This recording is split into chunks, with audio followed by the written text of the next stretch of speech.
What's up guys, Arden here with Yellow House Aerial, and today this is a follow-up video about dual operator control on the DJI Inspire 2. If you haven't seen our first video on having two remotes connected to the Inspire, I'll put it right here. So I'm going to jump right in. First of all, let's say you just got your second remote and you'd like to connect them, get them going on the Inspire. First of all, you're going to need both powered on, so we're going to do that. So on the master remote, on the pilot remote, you're going to hit the three dots to open up the menu.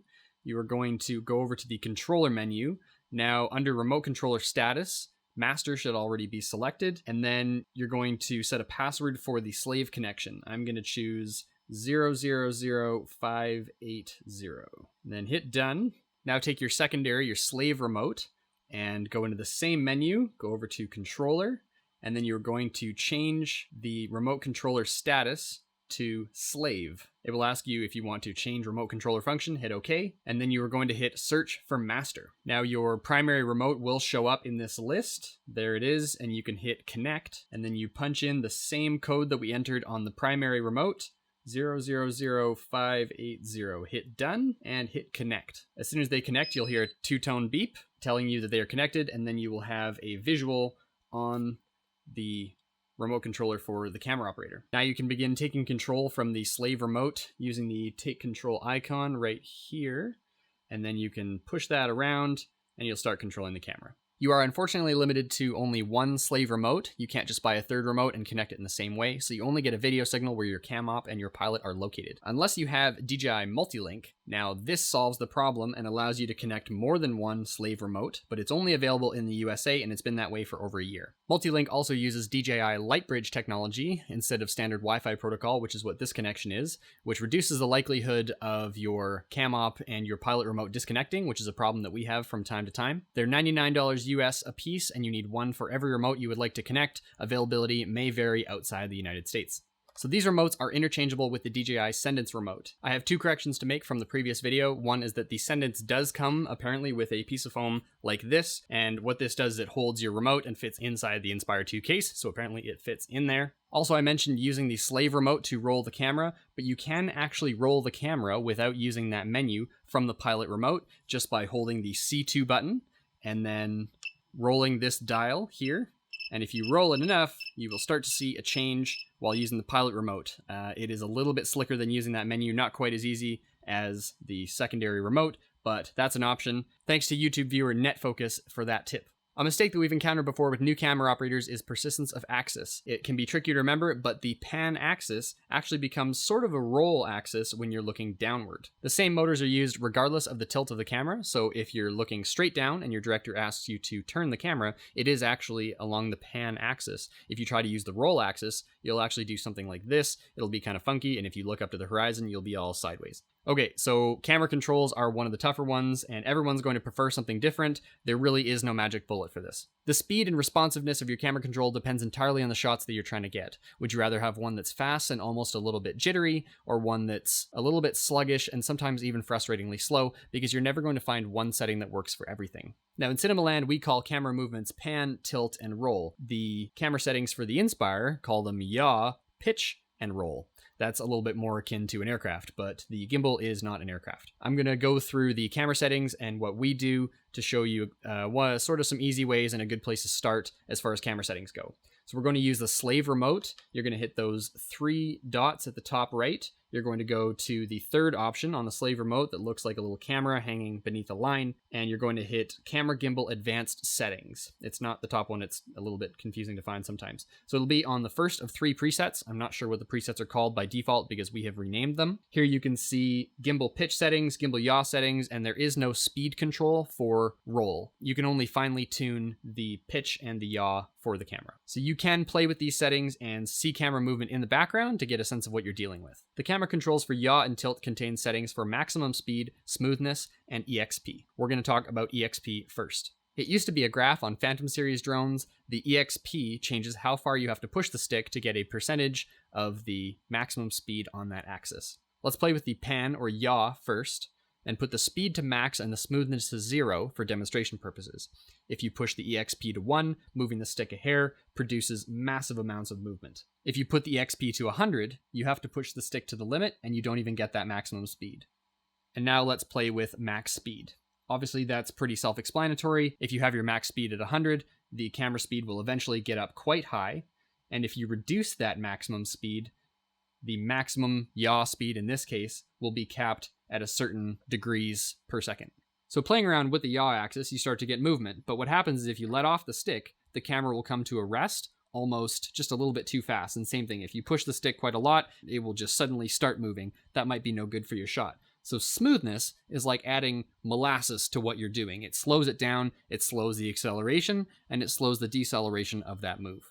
So with your smoothness at 0, you can see what the max speed and the EXP do on that axis, and then you can add smoothness to smooth out the starts and the stops of that axis. So you have to be careful though, because adding more smoothness actually adds inertia to a camera move, and if you have the smoothness cranked and you start to pan, if you let off the stick, that camera could actually continue to pan or continue to tilt, and you'll actually end up panning beyond where you actually wanted to stop, and that's no good. So there are presets. There are 3 tabs at the top of this menu that you can see. We can easily switch between them depending on the shot. If we show up and it's a car chase, use the fast. If it's an average move, maybe following a person down a sidewalk, that's a medium. And if you're doing just establishing shots or slow pans, that's slow. You can hit this button in the top right to rename them. You just punch in your name, hit done, they will automatically save. The presets stay with the drone. If you fly a different aircraft, you will not have your presets, but if you connect a new controller to the same aircraft, those presets will show up. For our slow, medium, and fast presets, we use the maximum speed, smoothness, and EXP settings as follows. Slow is 30, 20, 50. Medium is 60, 15, 50. So a little bit faster maximum speed and a little bit less smoothness, but the same EXP. And fast is 100, 5, and 40. Maximum speed, only a little bit of smoothness, and a little bit less EXP, so a little bit touchier on the sticks to get the same amount of movement. So the C buttons on a remote can be programmed with various actions that make flying a little bit easier. Both the pilot and camera operator have useful things that we can assign to these. So if you open up the 3-dot menu on DJI Go, you can go to the remote menu and then scroll down and you will see options for C1 and C2. For the pilot, we use FPV full screen on C1 and waveform on C2. So I can switch between the live view and the waveform in the bottom right or large on the middle of the screen. And the camera operator does the same thing on C2. It's waveform or live view, so they can show the waveform to a director of photography. And their C1 button actually centers up the camera to the aircraft. So sometimes if you finish a move and your camera is pointing over here and your aircraft is over here, but your camera needs to get back here, it's way easier to center up. So I will say center up because I know that the aircraft is pointing the correct direction.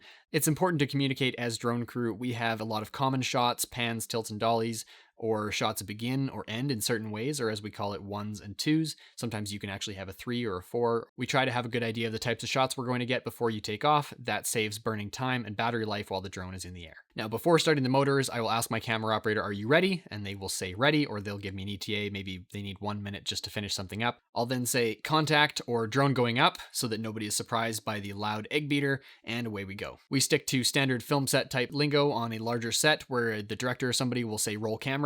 The pilot will roll the camera, make sure that it's rolling, and say audibly rolling so that everybody knows that that command has been heard. Or for a shoot that's just us, I will ask my camera operator, okay, ready? They'll say ready. I will roll the camera, confirm that it's rolling again, and then say rolling, here we go. And I will begin the move, and the camera operator will know that we are on the go, begin their camera move as well so that everything is cohesive. Now, when I say confirm that the drone is rolling, you have to make sure that it's rolling on the microSD and the Cine SSD because they are separate, and sometimes it doesn't roll on the Cine SSD. I did a video of everything that's wrong with the Inspire 2, and trust me, there's a lot. I put that in a video right here. There is a funny film term where you say woof, as in to stop or end a move. So I will say to my camera operator sometimes 3, 2, 1, woof.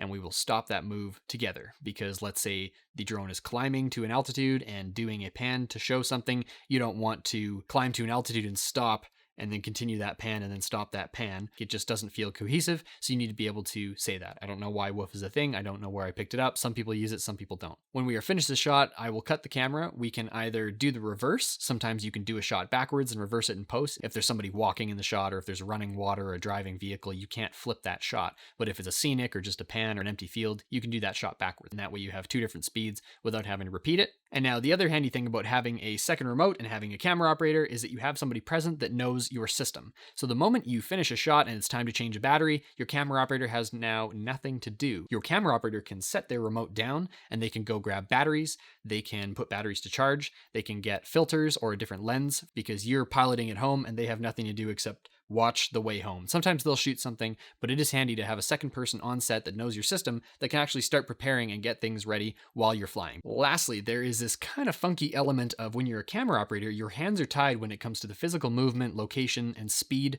of the aircraft. The pilot might decide to start climbing, or they might decide to slow down or speed up or stop a move or start a move without really knowing unless everything is clearly communicated. So I think it's very important to say, let me know when you're going to climb, and then say, okay, climbing now. Communication is the biggest part of that, so you know when that's going to happen so you don't mess that up. If you were tracking a person, the aircraft slowed down, you might actually over-track that person and it'll look funky in the shot if there's bad communication between your camera operator and your pilot. I'll go over this more in my next video, which will be right here when it's done, and I'll also put a link in the description. To summarize communication, you need to decide on the goal and execution of your shots before you take off. You need to decide on responsibilities, who's cutting and rolling the camera, for instance. You need to ensure that each crew member is ready verbally before beginning a move or even before taking off the aircraft. You need to let each other know if you're rolling or cutting the camera or doing anything that might affect the other person, let's say climbing or changing or slowing down, anything like that. And you just need to be finally ready to go with the flow. So if your camera operator tells you to just keep going for a minute, or your pilot tells you, I'm gonna get a little bit higher, just tilt down to go with this, you gotta just listen to that. You gotta trust that the other member of your crew knows what they're doing, and if you trust one another and work together, you're gonna create much more fantastic footage.